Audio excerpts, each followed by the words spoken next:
European. I'll be honest, I prefer after get some guys so far, I probably recommend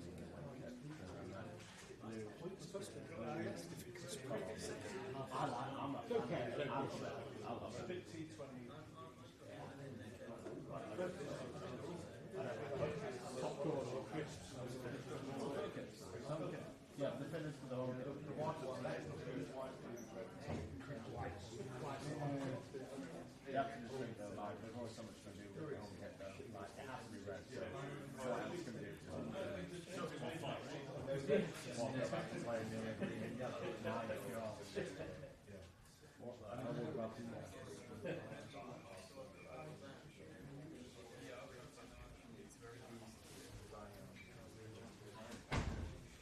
I'll take it.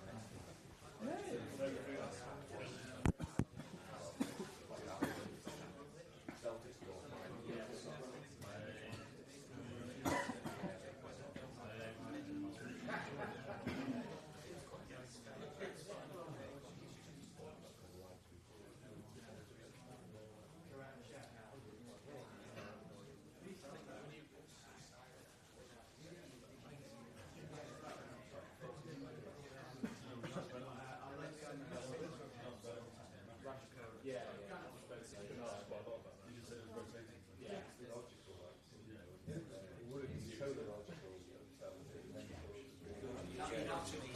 Fancy when he gets up and then we start screwing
Yeah, but they're not new owners now, you know.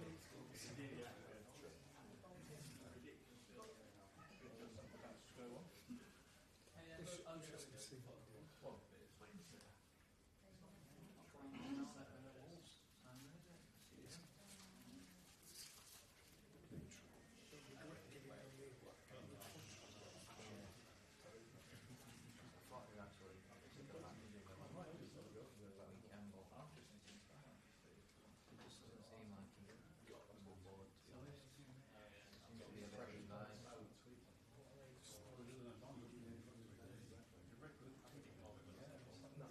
More withdrawing out, reduce the cost base.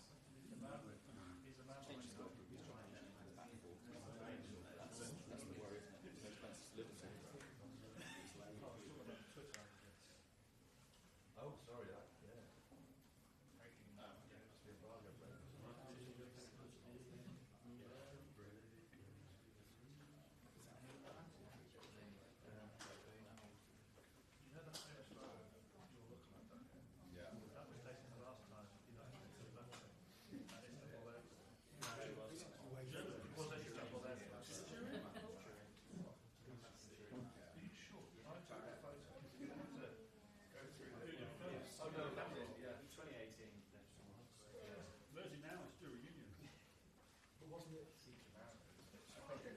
Yeah, his manager's about to come in here and I put down any request.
going back in because they've got London Blast back on. Punching, yeah.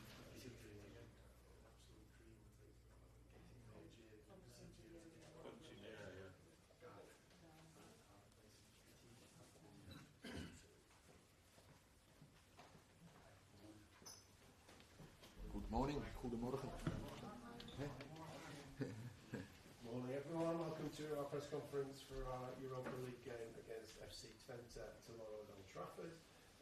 We'll start by taking some questions from our the visiting Dutch media, which will be translated, and then we'll move on to the UK press. Let's start at the back there. Ja, goedemorgen. Leuk hier te zijn, heren. Ja, welkom. Dankjewel. Ja, leuk je te zien, lang geleden. Dankjewel. 23 jaar bij Twente. Dat is speciaal voor jou. Wat heeft Twente jou gebracht, Erik? Ook in je carrière? Ja, veel. En, dus, vak P gestaan. De hele academie doorlopen. Was in de lichting het eerste team, het eerste jeugdteam. Toen de jeugdcompetities opnieuw werden opgestart na jarenlang verdwenen te zijn. Ja, dus ik heb daar heel veel historie. Diekman, naar het Arkenstadion, naar de Grolsvesten. Ja, in verschillende functies. Fantastische tijd en natuurlijk, dat heeft me veel gebracht. Volg je het Twente nog veel? Ja, ik volg het überhaupt op voetbal natuurlijk. Ja, Twente is wel de ploeg die ik het meest volg. En dan kijk je ook echt, je bent hartstikke druk, joh. Heb je dan tijd om die wedstrijden ook echt te zien? Nee, maar dan kijk ik als fan, Joep. Dan kijk ik niet als supporter. Dan kijk ik niet als analist. Normaal kijk je naar een wedstrijd, dan kijk je analytisch. Maar bij Twente kijk ik daar niet naar. Tenminste, voor deze wedstrijd. Dat is waar. So, Eric, 23 years at Twente. It must have been very special. What did Twente bring you? The answer, Twente has brought me a lot. I was put through their academy. I was part of the generation of the first youth team when the youth competition was started up again after many years. So for me there's a great deal of history there. The Diekman Stadium, the next stadium, and now the Grolsvesten. The next question was, do you follow Twente? Do you watch them? Do you watch their games? The answer, of all the teams, Twente is the team that I follow the most. Question, but do you have time to do that? Answer, I watch them as a fan, as a supporter, not as an analyst. It's a different way of watching their games. Erik, goed te zien. Niet alleen voor jou natuurlijk een speciale wedstrijd, ook voor je assistent, voor René Haken ook. Wat zeiden jullie eigenlijk tegen elkaar toen die loting bekend werd? Ja, die kans zat er natuurlijk wel in de nieuwe opzet van de Europa League. Maar er zijn denk ik heel veel dwarsverbanden tussen Manchester United nu en FC Twente. Dat geldt natuurlijk in de eerste plaats voor René en voor mij, maar ook voor Ruud. Daarbij heb ik ook met een aantal spelers van FC Twente heb ik meegewerkt bij Ajax. Dus ja, er zijn nogal wat verbanden. Vind je het eigenlijk wel leuk, tegen Twente te spelen? Ja, het is wat het is, maar ik had liever een andere ploeg geloot. En nou moet je je liefde pijn gaan doen. Ja.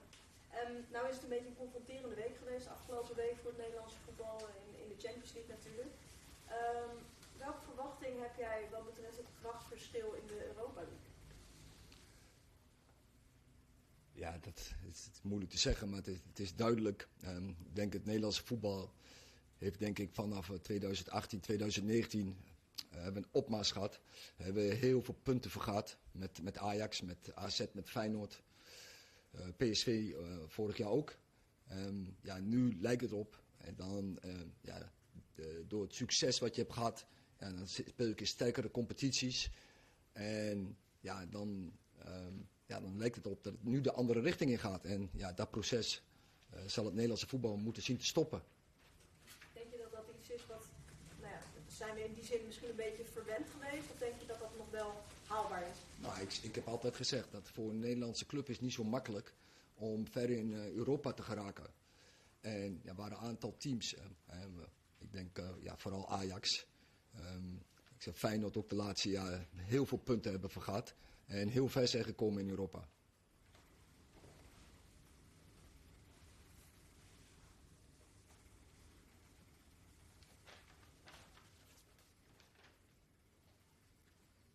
The question. Manchester United being picked to play against FC Twente must have been quite a surprise. What did you say to one another about those names being drawn? The answer, well, there's a great deal of connections to and fro between MUFC and Twente, FC Twente. Between me and René Haken, me and Ruud. Also connections forged through the various Ajax players that we've all been involved with. Question, are you pleased to be playing against Twente? The answer, I would have preferred to have played against somebody else. It's not nice to have to hurt something you love. Question, with the developments in the Champions League in the Netherlands lately, has that altered your expectations as to the difference in might between teams in this championship? The answer, Dutch football since 2018 has only been on the rise. We've been scoring a lot of points. Lots of teams have participated in this tournament. AZ, Feyenoord, PSV. But the more success Dutch football has in this arena, the more likely that it may have to start going in the other direction. So the next follow-on question is, have we been spoilt by Dutch football? The answer, it's not always easy for Dutch teams to get very far in a European tournament. But notwithstanding, a lot of our teams, such as Ajax, Feyenoord, have gained a great deal of points and have come far in this competition. Erik, als je zo lang al met FC Twente verbonden bent, dan heb je natuurlijk al heel veel Europese wedstrijden van Twente meegemaakt. Wat zijn voor jou nou wedstrijden die eruit springen als supporter, als speler, als assistent-trainer? Dat je er mooie herinneringen moet ophalen. Kun je dan iets noemen? Ja, een van herinneringen die mij lang is bijgebleven, dat was de wedstrijd FC Twente Ipswich Town. En Twente spelend in Engeland. En ja, daar echt een geweldige wedstrijd speelde. En ja, het voorbeeld was van positiespel. Volgens mij hadden ze over 1 minuut of zo hadden ze de bal in bezit. En lieten ze Ipswich lopen. Middenveld met Frans Thijssen, Arnold Muren, hier ook niet onbekend. En Kik van der Val. En dat was een geweldig FC Twente. Dat was denk ik midden jaren 70. En ja, wedstrijden die mezelf bij zijn gebleven. Ja, de wedstrijd die wij ooit uit hebben gespeeld tegen Olympique Marseille met FC Twente. Toen ik als assistent-trainer daarbij betrokken was. Dat is ook een beeld wat in de herinnering blijft. Wat een geweldige wedstrijd was tegen een geweldig team. Was je erbij in Ipswich of heb je dat vanaf de televisie gezien? Nee, ik heb vanaf de televisie gezien. Volgens mij heeft de BBC daar ooit zelfs een filmpje van gemaakt. Van die wedstrijd bedoel je? Ja, van die wedstrijd, ja. Van het positiespel van FC Twente destijds. Mooie jeugdherinnering. Dat is jeugdherinnering, ja. So, Eric, with your long involvement with FC Twente, you must have seen a lot of their games as a player, a coach and a fan. What memories do you specifically have of any particular games that FC Twente played in the past? The answer, one particularly memorable game that FC Twente played was away at Ipswich Town. It was a very fine example of a position game where where Twente had possession of the ball a great deal, Some of the players in that team were Frans Thijssen, Arnold Muren, Kit van der Val. I think it was sometime in the mid-70s. And then another spectacular away game for FC Twente that I remember as an assistant trainer was playing against Olympique Marseille. And then the question was, did you attend the Ipswich away game? To which the answer was no. I saw it on TV. I think the BBC actually did a special feature on it because it was such a good example of position play. Okay, we'll now move on to English questions. Simon? Hi Eric. We're obviously going to see training a little later, but is there anyone going to be back available for this match? No, not no difference to the squad from last Saturday against Palace. With Luke Shaw, when are you expecting him to be back available? Are you expecting him back before the international break? I think it's probably, but I can't say it's for 100% sure. Is that back in training or back available for matches? The plan is just be back before, but as I say, I can't say this for 100% for sure. That can be also short after the break. All cup competitions are important, but given the increased competition for a top 4 place in the Premier League and the fact there's a Champions League place for the winners of this competition, does that place extra significance on this tournament for you and for the club as a whole in terms of trying your best to win it? Yes, I think so. And it's an opportunity, and there are more roads to achieve the targets you want, and this is definitely also a road. Yes, of course, it's the most difficult probably, because in a tournament of 32, you have to be the best. But it's a target, and it's a road we want to go. So would you say winning this tournament is harder than getting a top 4 place in the Premier League? That's because in the end you get knockout stage. But I think it's don't look too far ahead from game to game. Let's first do Twente. But as you know, we want to win all the competitions we are taking part in, and this is one of them. But you have to go game by game, and let's first focus on the first game. Hi Eric, I know the format's in its infancy, but you could finish 24th in this league format and still be in the competition. There are more games. Rodri complained about it last week. Are you a fan of the new format, or do you think it's becoming too much for the players? I think there are two things you address here. First of all, the format, and the format. I think we have to take this experience and then judge. But one thing is for sure. I think every match is significant, and probably every goal is significant. And first you get also a split after January, where the first 8 teams they qualify, and that can help you in February to continue. But when you're on the first 24, you can win this competition, and so there's always an option to win it. And then the other question, the second part of it, but we discussed it so many times. There are too many games. It's clear. Too many competitions for the top players. They are overloaded, and this is not good for football. In the end of the day, it's maybe good for commercial, but there is a limit, and players getting injured. It's almost unavoidable that players getting injured because of the overload from so many games.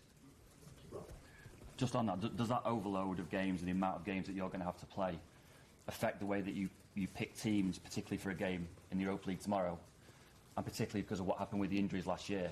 Because obviously the injuries just decimated your squad last year and it affected your form. Are you going to be more cautious in the way that you pick teams for these games in all these competitions? But in all the games, I did this on Saturday. But is that going to have to be the case going forward though as well? We need a squad with more than 11 to line up. We need more players, and then from game to game, we will pick a team. So, but you can't address it. This is the best 11 in this moment. and we will see. And of course, form is part of it. Tactic, of course, is also part of it. But definitely, the management of the load of the players is definitely part of it. Hi, Eric. So far, you've got a goal difference of 0. I think you scored 5 goals, so obviously allowed 5 in. I think you had minus goal difference last season. Are you concerned? I know you were without Rasmus Højlund, for example, but he was available last season, and you didn't do particularly well. So are you concerned your attack's going to be toothless again this season? Again, are you concerned your attack's going to fail again this season, not scoring enough goals? Concern, we create a lot of chances in the first games of the season. Last week we scored 7 against Barnsley, so we are capable of scoring many goals. But it's a part of the game. We have to be better there. We have to improve. We have to kill more in the box. With your players, your attackers, is it a mental thing then? Because obviously talented enough, technically to be here, but is it just a sort of mental focus for them to score more, maybe? I think there are different aspects on this, and most important is that you create chances, and that is what we're doing in this moment. We create a lot of good moments.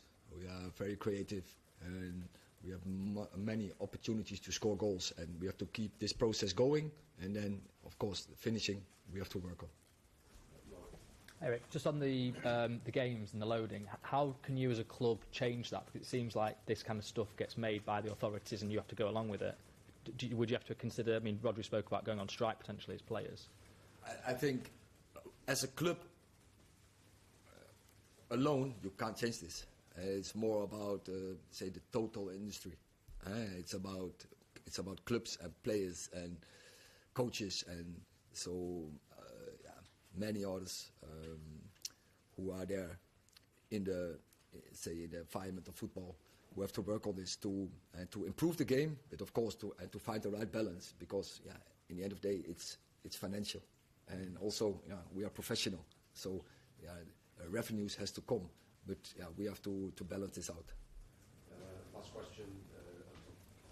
Eric, you were obviously talking about having to rotate. You said you did that on Saturday, and when you did, you left out Marcus Rashford, and there was a lot of attention around that. Do you feel we're sometimes too quick to criticise, considering you're trying to balance so much that we probably don't understand what's going on with the players and what's going on behind the scenes? No, I didn't understand the criticism in these, but people they are entitled if they want to. But what they are not entitled to bring speculation in. If I give an explanation, then they have to trust my words and to trust my explanation, and that's not right. Okay, thank you very much. No.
in the top 24 still ended up having to play games.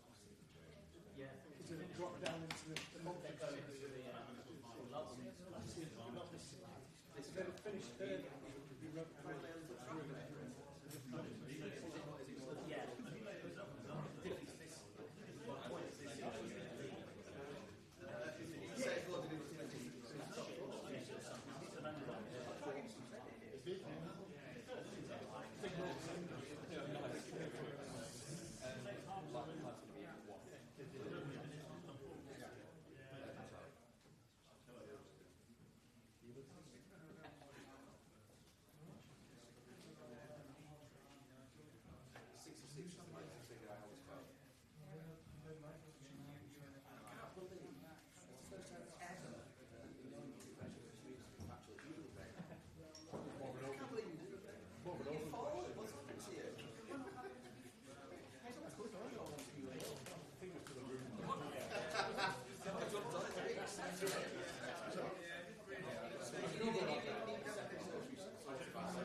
Lovely to hear the inverted peach ask about the sunny peach.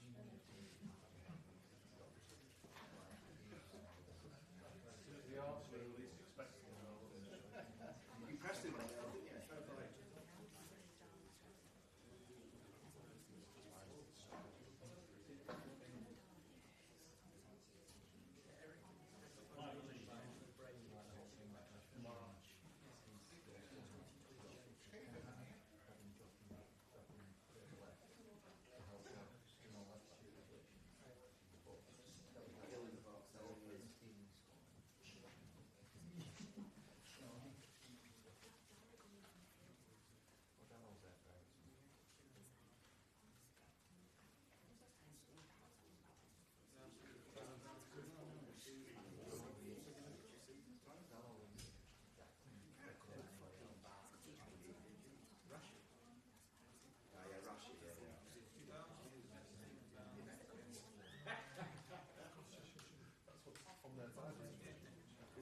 Picture of a miner in the bottom.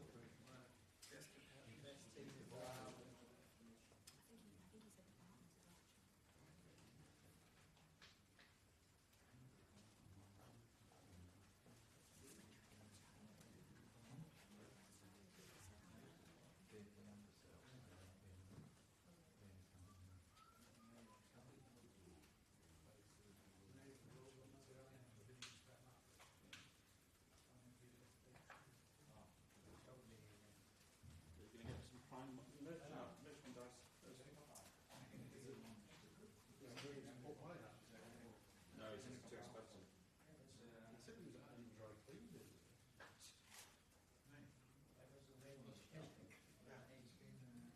What else is available?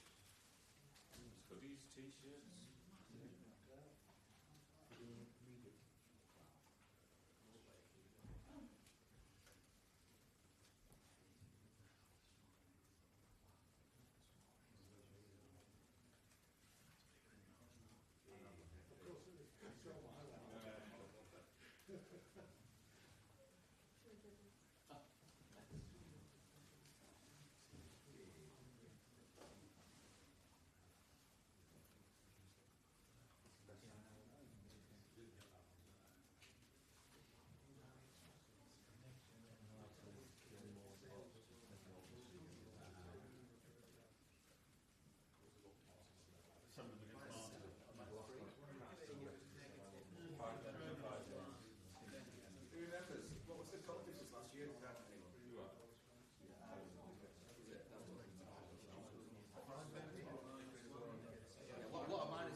Just say the new bloated Europa League. Liverpool.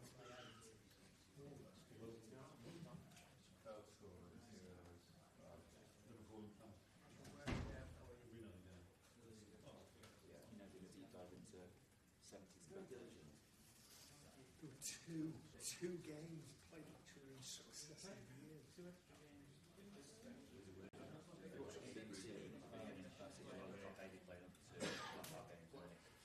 They lost them.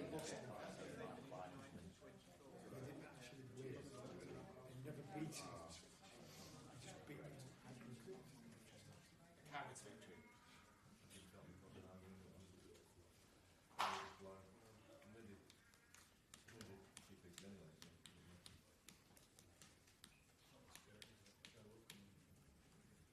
What's the easiest way to say that? We've got 2 more group games to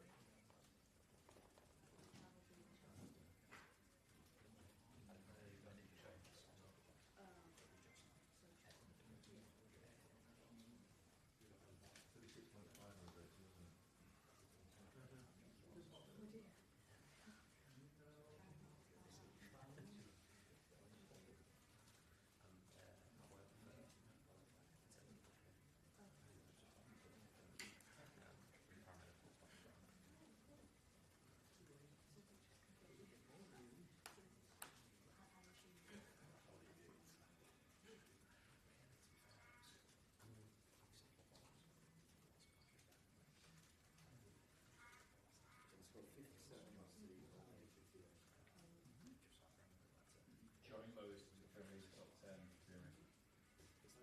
With Palace. As Ricardo was pointing out, City's was plus 6. Newcastle scored 85 goals. Newcastle scored 28 goals.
Okay, guys, Steve's about to come in if you want to prepare again. Put 1 minute away now.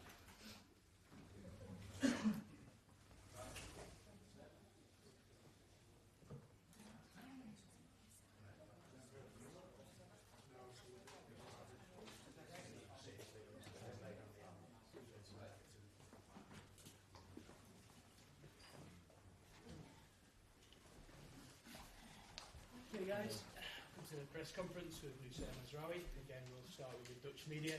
So, gentlemen at the back. Is it possible in Dutch? Yeah, Dutch is fine. Oké, hey. Hi. Hi. Zo, weer bij een topclub.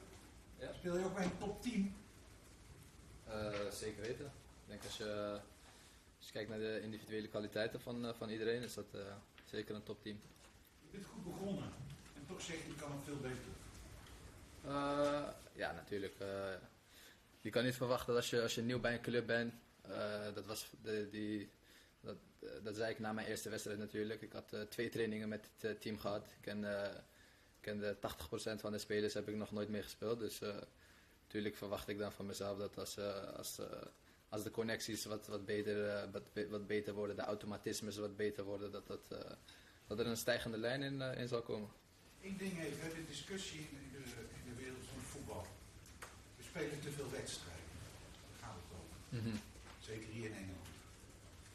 Hoe denk jij daarover? Nou ja, ik denk als je alles bij optelt, dus competitiewedstrijden, bekerwedstrijden, interlands, ook nog eens EK's, WK's, WK-clubs, dat je uitkomt als je denk ik goed voorbereid bent om alles te spelen, speel je 70 wedstrijden in het seizoen. Ik denk dat is niet voor iedereen weggelegd. Ik denk per club dat er misschien 1, misschien 2 spelers dat redden zonder geblesseerd te raken. Dus ja, dan moet je wel even gaan nadenken van, is dit wel gezond, zeg maar. Dankjewel.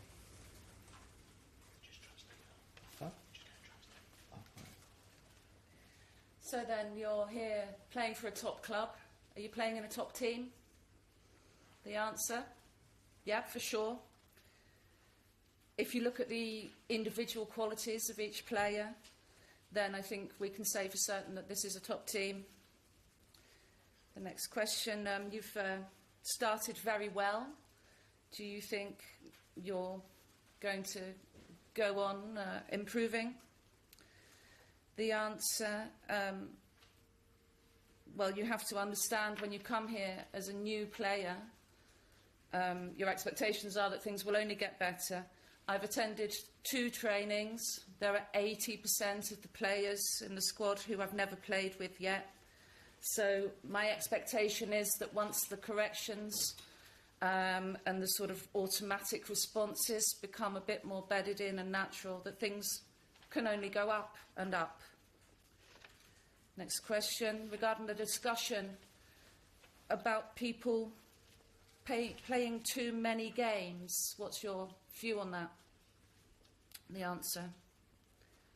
Well, there are competition games, there are cup games, there are internationals, there's the European Championships, the World Championships.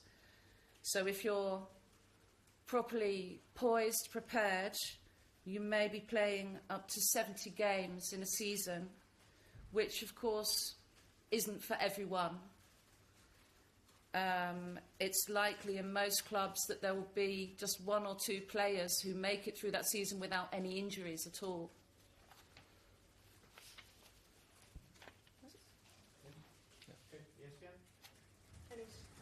Een paar oude bekenden natuurlijk. Isla Maas, net iets jonger. Maar ken je vast wel, Marokkaanse jongen natuurlijk ook. Karel Eiting, wel jouw lichting. Ja. Bijzonder voor jou, maar ook voor Matthijs de Ligt. Als je een beetje terugdenkt aan vroeger. Hè, het is duidelijk dat jij een heel ander pad hebt gehad in de jeugd bij Ajax.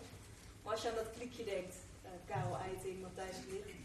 Waren wel een beetje wijze mannetjes, hè? Zeker weten, zeker weten. Volgens mij hebben ze nog steeds heel veel contact met elkaar.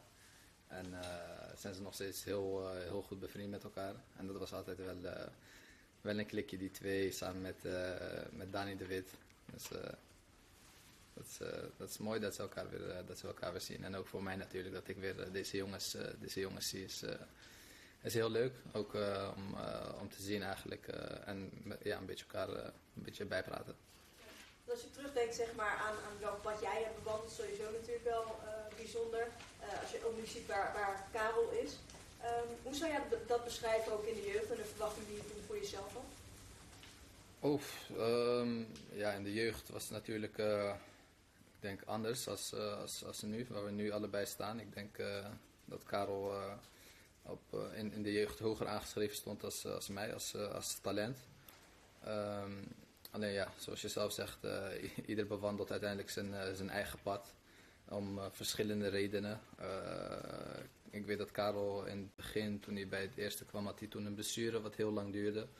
En dan loopt niet alles precies hoe je wilt. En dan gaat iemand links en gaat de andere naar rechts. En ik denk dat dat uiteindelijk het mooie is van voetbal. Dat er zoveel factoren ertoe doen om te zien eigenlijk wat voor pad je bewandelt in je carrière.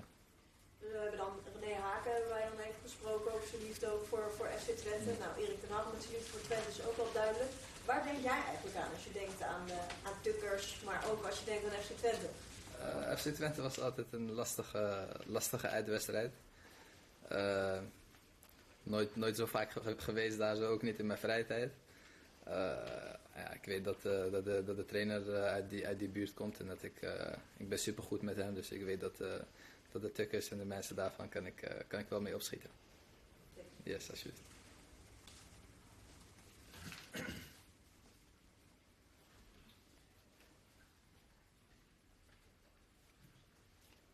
So a lot of your contemporaries are playing on the other side. When we think about people like Karel Uiting, Matthijs de Ligt, they're all from your generation. And also from the time at Ajax. The answer, yes, I think those two still have a lot of close contact with each other. They used to be quite the clique together with Danny de Wit. So it will be fun to see them again and to have a catch-up. Looking forward to it. Next question. So looking back to your time with the youth teams, what were the expectations in those days surrounding you and surrounding Karel? How would you describe those expectations? The answer, well, back in the time that we were in the youth team, I think Karel was viewed as more of a talent, as a bigger talent than I was. But ultimately, as you already said yourself, everybody travels their own road in football. So, for example, I know that Karel in the early days had an injury that caused him a great deal of trouble, and his recovery took a long time. So that's one point at which I think our paths diverged. And that's the beautiful thing about football, that where you end up is dependent on a great many different factors and possible points of divergent paths. Question. We've seen René Haken is here, Erik ten Hag. They both have very close ties with Twente, with the region, and with the concept of the people from that region being Tukkers. How do you see your relationship with Twente, with FC Twente? The answer, well, Twente was always a difficult away game. I haven't been there very often myself, but our coach is from that area and I get on very well with him. So in that sense, we get on with the Tukkers. Okay, move on to the English section. What was the attraction about joining Manchester United? Bayern Munich are obviously a great club and many people might think they're more likely to win big trophies than Manchester United at the moment. What is the attraction of coming here? I think if you compare both of them, you cannot say that one is bigger than the other. Maybe even internationally speaking, Manchester United is probably even bigger than Bayern München. So that's for sure one of the reasons. The other reason is I felt at that time, so last summer after 2 seasons playing at Bayern, that for me I needed and I wanted another step based on a lot of reasons. I felt okay there, but I had the feeling like I can feel better and more comfortable somewhere else, and that's why I eventually chose to change clubs, and that's when Manchester United came. And I don't really think I have to explain why you go to such a club. Hi. You were just talking about preparing for up to 70 games a season. How can you do that physically? How can you do that mentally? And is that something that's sort of frustrating for the players in the changing room? Yeah, it's a good question. I think if we really had the answer that on this question, I think for sure a lot of players would be able to play up to 70 games. But yeah, realistically, what you see is that what I said, that like a big team who plays a lot of matches, they're not able to play this much of the games. You see 1 or 2 players who played up to 70 and being fit the whole season. So I don't really think there's yet, or there will be eventually something which you can prepare for this, because it's like it's getting more every season, and yeah, every season you see more and more injuries. So I think eventually that if you see this all together, that it's too much. All right. A lot of fans are commenting on your transfer fee and how modest it seems to be given the start you've made at Manchester United. Were you surprised at Bayern allowing you to leave for that kind of fee, and what have you made of your start at United so far? Eventually it's not me who decides the fee, so yeah, I cannot really say something about that, because that's the negotiation between Manchester and Manchester United and Bayern Munich. So I can't really say something about that. Yeah, eventually it works good on me, because I was not that expensive, I think, and yeah, I made a good start. So then, what you say, like it's easy for the fans then to say like that I'm a good buy this summer. Beth? Hi, obviously you already know the manager, Erik ten Hag. How big of a factor was he for you joining Manchester United?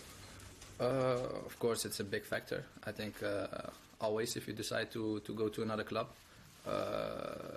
because you have to decide if the manager and his way of seeing football fits into your way how you play your football. And yeah, that was for me like with him, and I knew him already. I knew his way of seeing the game, and that and his style really fits into how I play, and that's really a big factor.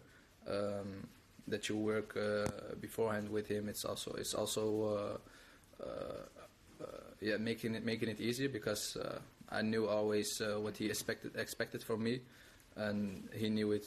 He knows it from my side as well. So I think seeing those things, it makes it easier. But eventually, what I already said, like it was not the only factor to come to this big of a club. Does also playing with De Ligt, who you played with before as well, has that helped you settle in, knowing the right side of centre back, who you played on that side of the defence with? Yeah, of course. I think that's also one of the big reasons, not just De Ligt, that I played with, that I knew already some players here to settle in better and easier. It's tough to come to a new club, new environment, new players, new people. But the moment you feel comfortable is the moment you play better. And because I knew some players, quite some players here, and I came together with Matthijs, that makes life easier. Adam? I'm Sam. Just back to the signing again and the price. A lot of United fans, off your performances so far this season, are calling you the signing of the season already. How have you felt the reception from the fans different to the Bayern Munich setup? Have you felt like that connection with the fans at the grounds, at the games, and on social media and in the media? Yeah, of course. If the fans make this positive comments, I still want to say it's still early after five games. Of course, you get it. You hear some things, but yeah, this love from the fans is really it's a really good feeling. I appreciate them and they appreciate me. So yeah, if we can start off well like this, I also want to give them more. You guys go. Last question for Sean. Hi, Liz. What are Ruden and Rene like to work with, and how have they improved your game so far? Yeah, it's also tough to say because I'm just a month here, so I knew them from name, of course. Rene and Rudy, I know them from name, but I never worked with them before. But yeah, we speak a lot. They help the team a lot. Rene, they are also a big factor of settling in easily because they speak also Dutch, so they know the culture and how I am already as a player. So this helps also settling in better. And yeah, we speak a lot about the game, about positioning wise, about the defensive line to improve, to be better as an individual, but also as a whole team and a whole group. Okay, thanks everyone. Yes, thank you. Alsjeblieft.